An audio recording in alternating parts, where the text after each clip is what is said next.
তারপর পাহাড়ের মুখ খুলে গেল। এরপর হরিশ যা দেখতে পেল তা দেখে হরিশ নিজের চোখকে নিজেই বিশ্বাস করতে পারছিল না। এ কি, এত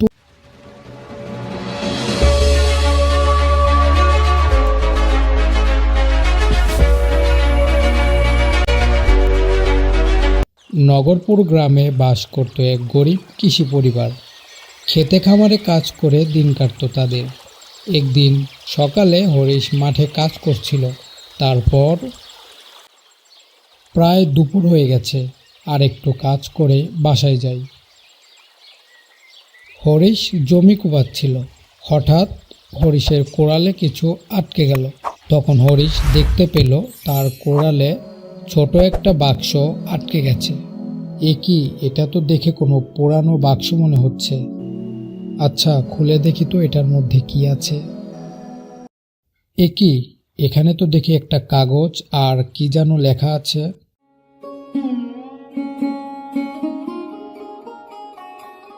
এটা তো দেখি ধাঁধা, তবে মনে হচ্ছে এটা কোনো সাধারণ ধাঁধা নয়। এর মধ্যে কি যেন লুকিয়ে আছে। আমাকে যে করেই হোক এই ধাঁধার মানে বের করতেই হবে। আমি কালকেই ধাঁধা অনুসন্ধানে বেরিয়ে পড়ব। তাহলে এখন বাড়িতে যাই।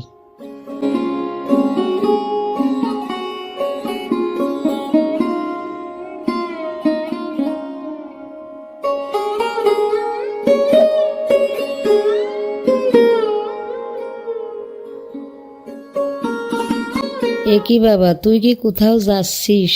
হ্যাঁ মা, আমি কিছুদিনের জন্য বাইরে যাচ্ছি। কেন বাবা, কোথায় যাবি, কোথায় থাকবি? ঘুরে এসে সব কিছু বলবো মা, তুমি চিন্তা করো না মা। ঠিক আছে বাবা, সাবধানে যাস আর তাড়াতাড়ি ফিরে আসিস। ঠিক আছে মা। তারপর হরিশ বেরিয়ে পড়ল।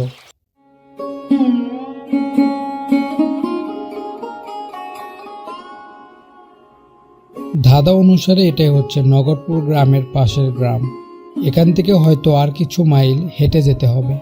তারপর হয়তো আমি কিছু পাবো। ধাঁধা অনুসারে আমি ওই জায়গায় পৌঁছানোর পর হয়তো কোনো প্রশ্নর উত্তর দিতে হবে। উত্তর দিতে পারলে হয়তো পরবর্তী ধাপে পৌঁছাতে পারব। দেখা যাক কি হয়। এই তো সামনে একটা কাঠের সেতু দেখতে পাচ্ছি। সেতু পার হয়ে দেখি কিছু পাই কিনা। এই বলে হরিশ কাঠের সেতুতে যেই উঠতে যাবে তখন হরিশকে কেউ ডাক দিল। এই দাঁড়াও, কোথায় যাচ্ছ? এই সেতুতে তুমি উঠতে পারবে না। কেন সেতুতে উঠতে পারবো না কেন? এই সেতুতে উঠতে হলে তোমাকে আমার 3টি প্রশ্নের উত্তর দিতে হবে। যদি উত্তর দিতে পারো তাহলে এই সেতুতে উঠতে পারবে, আর যদি না পারো তাহলে এই সেতুতে তুমি যেতে পারবে না। আচ্ছা, আপনি প্রশ্ন করেন, দেখে আমি উত্তর দিতে পারি কিনা। আমার প্রথম প্রশ্নটি হলো, কতর মধ্যে কত বাদ দিলে কত থাকে? আমার দ্বিতীয় প্রশ্ন হলো, একই প্রশ্ন কিন্তু সবাই আলাদা আলাদা উত্তর দেয়, অথচ সবার উত্তরই ঠিক। বলো তো প্রশ্নটি কি? আমার তৃতীয় প্রশ্ন হলো, গাছে থাকলে সবুজ, দোকানে আনলে কালো, বাড়িতে আনলে লাল। বলো তো উত্তরটা কি হবে?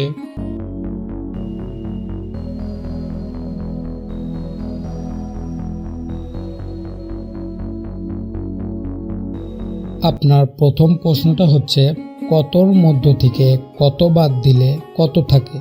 তো আপনার এই প্রশ্নটার উত্তর হচ্ছে র, কারণ ক, ত, র এর মধ্য থেকে কত বাদ দিলে র থাকে।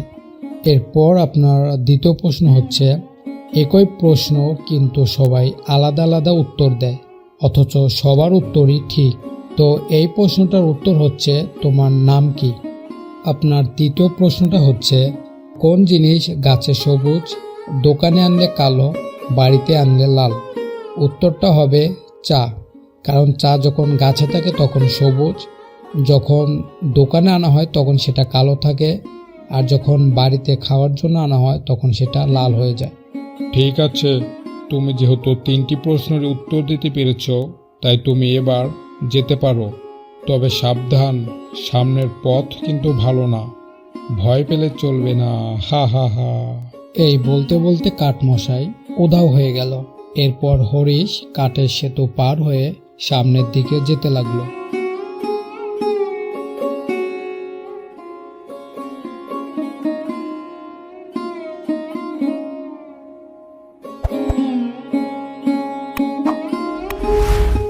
ধাঁধা অনুযায়ী এটা মনে হচ্ছে কাটক দিলে কেমন যেন গা ঝমঝমে জায়গা, তবে আমাকে এখানে সাবধানে থাকতে হবে। ই অ অ অ ই অ অ অ এ কি, কে আপনি? আমার এলাকায় এসে বলছিস আমি কে? আমি হলাম ভূতের সর্দার। এখন বল তুই এই পথে কেন এসেছিস? আমি জমিতে কাজ করছিলাম, তখন আমি জমি থেকে একটা ছোট বাক্স খুঁজে পাই। বাক্সর ভিতরে একটা কাগজ ছিল, আর ওখানে একটা ধাঁধা লেখা ছিল। ওই ধাঁধার মানে বের করার জন্যই আমি এখানে এসেছি। ই অ অ অ ই অ অ অ তবে শোন, আমি তোকে দুইটা প্রশ্ন করব। তুই যদি এই প্রশ্নগুলো সঠিক উত্তর দিতে পারিস তাহলে তোকে যেতে দেব, আর যদি না পারিস তাহলে তোকে সারা জীবনের জন্য এখানে আটকে রেখে দেব। ই অ অ অ ই অ অ অ আচ্ছা ঠিক আছে, আপনি প্রশ্ন করুন। আমার প্রথম প্রশ্নটি হলো, কোন জিনিস খোলা চোখে দেখা যায় না? বলো তো উত্তরটা কি হবে? আমার দ্বিতীয় প্রশ্নটি হলো, কোন প্রাণীর ভয়ে মানুষ খাঁচায় বন্দি থাকে? বলো তো কোন প্রাণীর ভয়ে মানুষ খাঁচায় বন্দি থাকে? আপনার প্রথম প্রশ্নের উত্তরটি হলো স্বপ্ন, কারণ স্বপ্ন খোলা চোখে দেখা যায় না। আপনার দ্বিতীয় প্রশ্নের উত্তরটি হলো মশা আর হচ্ছে মশারি, কারণ মশার ভয়তেই মানুষ মশারি টানিয়ে ঘুমায়। ঠিক আছে, তুই যেহেতু সবগুলো প্রশ্নের উত্তর দিতে পেরেছিস তাই তোকে ছেড়ে দিচ্ছি। তবে শোন, সোজা চলে যাবি, পিছনে তাকাবি না। ই আ আ আ ই আ আ আ হরিশ খুব চালাকির সাথে প্রশ্নগুলোর উত্তর দিল। এরপর হরিশ সামনের দিকে যেতে লাগলো। কিছু দূর যাওয়ার পর হরিশ, সামনে তো আর কিছু দেখতে পাচ্ছি না, এবার তাহলে কি করব? কিছুই তো বুঝতে পারছি না। ওই তো ওখানে মনে হয় কে যেন আছে। ধাঁধা অনুযায়ী আমি এক সাধু বাবাকে দেখতে পাবো। এটাই সেই সাধু বাবা নয় তো? আচ্ছা, সামনে গিয়ে জিজ্ঞাসা করে দেখি। এরপর হরিশ সাধু বাবার কাছে এগিয়ে গেল।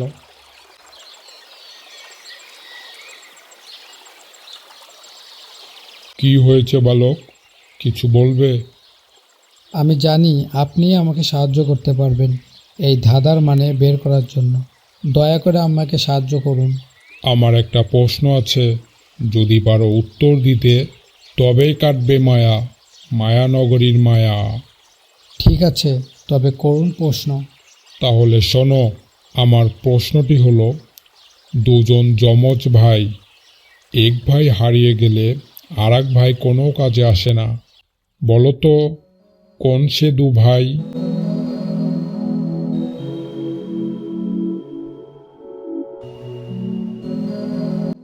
আপনার প্রশ্নটির উত্তরটি হলো জুতা, কারণ এক পায়ের জুতা হারিয়ে গেলে অপর পায়ের জুতার কোনো ব্যবহার করা যায় না, তাই আপনার প্রশ্নটির উত্তর হচ্ছে জুতা। তোমার সঠিক উত্তর পেয়ে আমি খুশি হয়েছি। এই দেখো বাক্স, এখানে অনেকগুলো চাবি আছে। এখান থেকে তোমাকে একটি চাবি তুলতে হবে। যদি সঠিক চাবি তুলতে পারো তবেই পাবে গুপ্তধন। তবে একটা কথা, সঠিক চাবি সে তুলতে পারবে যে সৎ ও ভালো মনের মানুষ। তাহলে তোলো। হে মহান আল্লাহ তাআলা, আমাকে সাহায্য করুন, আমি যেন সঠিক চাবিটা তুলতে পারি। এরপর হরিশ একটি চাবি তুলল, তারপর সাথে সাথে সব মায়া কেটে গেল। হরিশ তার সামনে দেখতে পেল সেই মায়া পাহাড়। তারপর হরিশ সেই চাবিটা নিয়ে পাহাড়ের মুখের সামনে এগিয়ে গেল। তারপর পাহাড়ের মুখ খুলে গেল। এরপর হরিশ যা দেখতে পেল তা দেখে হরিশ নিজের চোখকে নিজেই বিশ্বাস করতে পারছিল না। এ কি, এত হীরা মণিমুক্তা সোনা দানা, এত কিছু! হরিশ তো এত কিছু দেখে খুশিতে আত্মহারা হয়ে গেল। হরিশ এই গুপ্তধন পেয়ে খুবই খুশি। তো ভিউয়ার্স, আজকের ভিডিওটা কেমন লাগলো? যদি ভিডিওটা ভালো লাগে তাহলে অবশ্যই লাইক, কমেন্ট, শেয়ার এবং আমাদের চ্যানেলটিকে সাবস্ক্রাইব করে আমাদের পাশে থাকবেন।